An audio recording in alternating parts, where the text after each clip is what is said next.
تھی کہ حضرت اورنگزیب عالمگیر رحمۃ اللہ علیہ کیسے بادشاہ تھے، ان کے خلاف اتنی سازشیں کیوں ہو رہی ہیں آج کے زمانے میں؟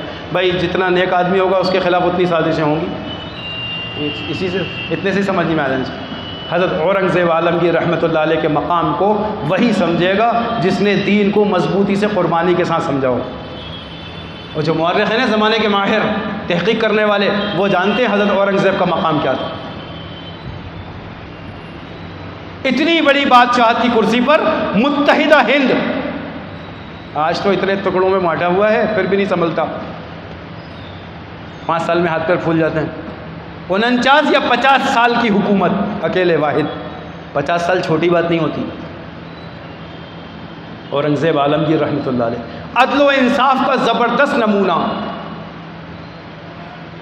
ایک علاقے میں پتہ چلا کہ فلاں آپ کا طے کیا ہوا وزیر اس علاقے کا مسلمان ہو چاہے ہندو ہو، کوئی بھی غیر لڑکی کے ساتھ برا کام کرتا ہے، خبر ملی خود پہنچ گئے، اور کیا انصاف کیا ہے؟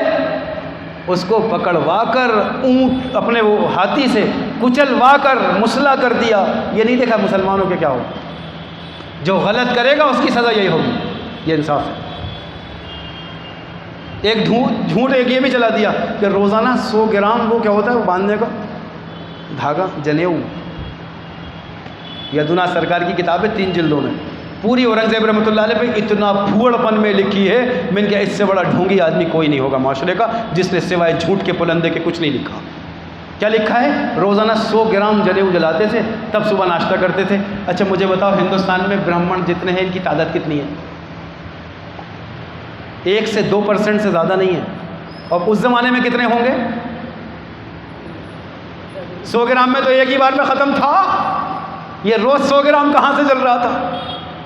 100 گرام بہت ہوتا ہے، اتنا سا ہوتا ہے ایک جنیو، 100 گرام میں تو چھٹی ہو گئی ہوتی، ہندوستان بالکل امن کا گہوارہ بنا ہوتا، آج یہ فتنے ہی نہ ہوتے، کاش جلا دیا ہوتا۔ لیکن وہ انصاف کا پیکر کبھی ظلم نہیں کیا کسی پر، یہ تو جھوٹ بولنے والوں نے لکھا ہے۔ اتنی بڑی کرسی پر اوپر موجود تھی اکبر کی، ہمایوں کی، نہیں بیٹھے، کہاں بیٹھے؟ آپ گئے نا کبھی لال قلعہ دیکھا ہے نا آپ نے، کہاں بیٹھتے تھے؟ اسی کرسی کے جسٹ نیچے ایک چوکی رکھی ہے سنگ مرمر کی پتھر کی، اس پہ جانماز بچھی رہتی تھی۔ 50 سال حکومت اس چوکی پر بیٹھ کر کی ہے۔ پڑھیں اورنگزیب عالمگیر رحمۃ اللہ علیہ کی سوال ہے، علامہ شبلی رحمۃ اللہ علیہ نے وضاحت کے ساتھ لکھا ہے تلخیص کر کے مختصر۔ اس چوکی پر بیٹھ کے 50 سال، اور ہاتھ میں ٹوپیاں، کہ ٹوپیاں بنتے رہتے تھے، ٹوپیاں بن کر جو بیچتے تھے اس سے ان کا گھر کا خرچ چلتا تھا۔ روزانہ ابلے ہوئے چاول اور دال یہی استعمال ہوتا تھا، اور سارے اشراف جتنے مملکت کے وزراء، بڑے بڑے رؤساء، سب کا کھانا وہی تھا جو حضرت اورنگزیب عالمگیر رحمۃ اللہ علیہ کا کھانا تھا۔ آج ایک لال بجکڑ کی تھالی 2 لاکھ کی ہے، ماوے کی روٹی، مشروم کا سالن، او ہو 2 لاکھ روپے کی، اوقات 2 کوڑی کی نہیں ہے، تھالی 2 لاکھ کی ہے۔ اور وہاں اورنگزیب عالمگیر ابلے ہوئے چاول اور دال۔ یہ تاریخ بتا رہا ہوں حوالے سے، دیکھ لینا آپ چھوٹے چھوٹے پوائنٹ، اتنی بڑی تاریخ 50 سال کی میں بیان نہیں کر سکتا۔ ان کا تقویٰ کتنا اونچا تھا، قرآن کے نسخے اپنے ہاتھوں سے لکھے ہیں، یہ تقوی کا معیار تھا۔ یہ اورنگزیب عالمگیر رحمۃ اللہ علیہ کا مقام، انصاف، تربیت، خون خون میں، رگ رگ میں۔ اور جب انتقال کا وقت قریب آیا تو کتنے پیسے تھے؟ کل 9 روپے یا 11 روپے میراث چھوڑیے، اور اس میں بھی حکم لگایا قبر کھودنے والے کو اتنے دے دینا، دفن کرنے والے کو اتنے دے دینا، کفن دفن میں اتنا، اور باقی جو بچے صدقہ کر دینا۔ 100 روپے بچے تھے مشکل سے پوری تدفین کے بعد۔ 2 مرتبہ ان کی قبر پہ گیا ہوں اورنگ آباد میں، اور خدا کی قسم ایسی کیفیت بالکل سادی، آس پاس لگایا لوگوں نے بعد میں، ورنہ آج تک وہ کچی مٹی سے بنی ہے 50 سال حکومت کرنے والے کی قبر۔ باعمل، سنتوں کے پابند، جس وقت سر پہ تاج رکھا ہے، تاج پوشی کا، تو جو شیخ الاسلام تھے وہ سامنے کھڑے ہوئے تھے، اور جو وزراء تھے ادھر کھڑے تھے، کہا لگا دیا، کہا جی، کہا اتارو اس کو بیت المال میں جمع کر دو۔ نہ موتیوں کی ضرورت ہے، نہ نگوں کی ضرورت ہے، امامہ منگایا، کہا یہ میرے نبی کی سنت ہے، اور اس سے بڑھ کر یہ تاج نہیں ہو سکتا۔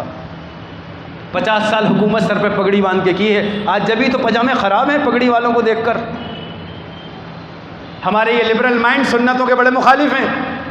اپ ٹو ڈیٹ نوجوان پڑھے لکھے اسلام آوے گا ایسے، خود آ رہے ہیں ایسے، پہچان میں بھی نہیں آ رہا کیسے. جبھی باطل سے قدم ہمارے لڑکھڑا رہے ہیں، اور باطل جب کانپتا ہے جب سنتوں سے آراستہ آدمی کھڑا ہو. پڑوسی ملک کا ذرا سا تجزیہ کر لو، 20 سال کوشش کر ڈالی سب نے مل کے، کچھ نہ کر پائے. ان کا گھٹنے ٹیکے بیٹھے ہیں. وجہ تلاش کرو. ایک جذبہ ہے، کبھی باطل کے سامنے جھکیں گے نہیں، غلط کے سامنے گھٹنے ٹیکیں گے نہیں. گھر میں 10 ہیں، 9 شہید ہو گئے، ایک اکیلا بیٹھا ہوا ہے مقابلے. اتنا جذبہ تو ہو. آج مدرسے کا مسئلہ ہے، وہ دیکھ لیں. ہمارے بڑے مسجد کا مسئلہ وہی دیکھ لیں. وہ سب دیکھتے رہیں اور ہم بس ٹی وی پہ بیٹھ کے تماشا دیکھتے رہیں. ہمارے دین پر بات آئے کوئی آواز نہ نکلے. اختلاف میں اتنی آواز نکلے گی، کوئی مولوی غلطی تو کر دے ذرا سی، جیسا ڈھول بجاویں گے کھڑے ہو کے، یہ قوم عزت پائے گی. فلاں اتنے بڑے مقام کے انہوں نے یوں غلط کہہ دیا، تو غلط کہیں انسان ہے. آپ میں طاقت ہے، آپ جا کے ٹوک دیں انہیں. یہ پیچھے باتیں بنانا، منافقت دکھانا، یہ بہتر نہیں ہے. یہ امت نہیں بنا رہے ہو، امت کا جنازہ نکال رہے ہو، شیرازہ بکھیر رہے. اس دور فتن میں اتحاد کی ضرورت تھی.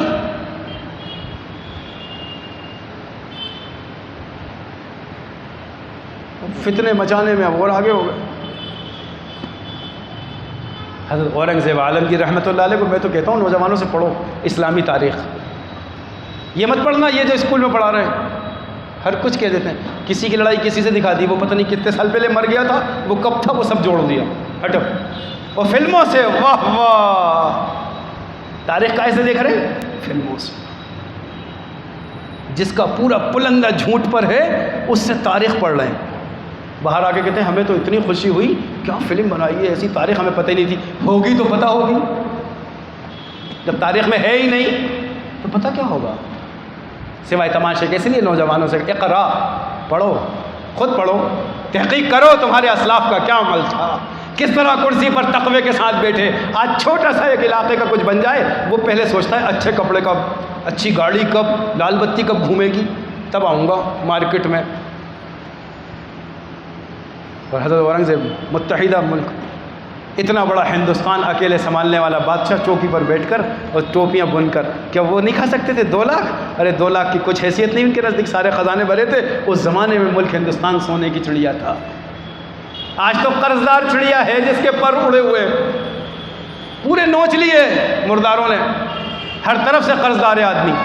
یہ سونے کی چڑیا چھوڑی ہے. اب مسلمان حکمرانوں نے کیا دیا ہے؟ آج بھی ملک چمک رہا ہے جس کی آڑ میں تم ہی کھا رہے ہو. تاج محل، قطب مینار، لال قلعہ، بھوپال کی تاج المساجد دیکھو، یہ بھی نوابوں کی دیر ہے. بڑی بڑی جگہیں، اور پورا پیسہ یہ دے کر گئے ہیں کہ ہم دے کر جا رہے ہیں، کھاتے رہنا خیرات. اور پھر کہنا مغلوں نے کیا ہی کیا ہے، کچھ نہیں کیا، یہ کیا ہے جس سے تمہارے بچے پل رہے ہیں اور فورن کنٹری میں جا کے پڑھ رہے ہیں. اور ہمارے واٹس ایپ کھیل رہے ہیں، کس مولوی کی اڑانا ہے، اسلام کا کہاں بدنام کرانا ہے، کس کی پگڑی اچھالنا ہے. بس یہ اتنا ہمارے نوجوان سیکھیں. میں کہتا ہوں تحقیق کا جذبہ پیدا کرو واقعی، اور ڈھونڈو ہمارے اسلاف نے کتنی قربانی دی اور دین کے لیے مضبوط جمے ہیں. خدا کی قسم اللہ کی مدد ہمارے ساتھ ہے. ہم حق کے لیے جم جائیں اور اتحاد قائم کریں. ہمارا کسی سے کوئی اختلاف نہیں ہے، صاف بات کہتا ہوں. اس شخص نے مجھ پر اعتراض کیا، میں نے اسی کو جواب دیا کہ بھائی مجھے آپ سے کوئی اعتراض نہیں ہے، آپ بتا دیتے میں ویسے ہی رجوع کر لیتا کہ میں نے غلط کہہ دیا تھا. میں اتنا بڑا تھوڑی ہوں جو میں کہوں میں رجوع نہیں کروں گا. میں تو انسان ہوں، انسان سے غلطی ہوتی ہے. میں تو 1000 بار یہ کہتا ہوں اگر کوئی چوک ہو جائے مجھ سے، مجھے مطلع کر دینا فوراً، یہ آپ کا احسان ہوگا، تاکہ میں اس غلطی کو صحیح کر لوں. کہیں ایسا نہ ہو کہ وہ غلطی پر کوئی عمل کر لے، مصیبت میرے سر پہ ہو. اس لیے میں اپنے بڑوں سے ہمیشہ کہتا ہوں اور ان سے پوچھتا رہتا ہوں.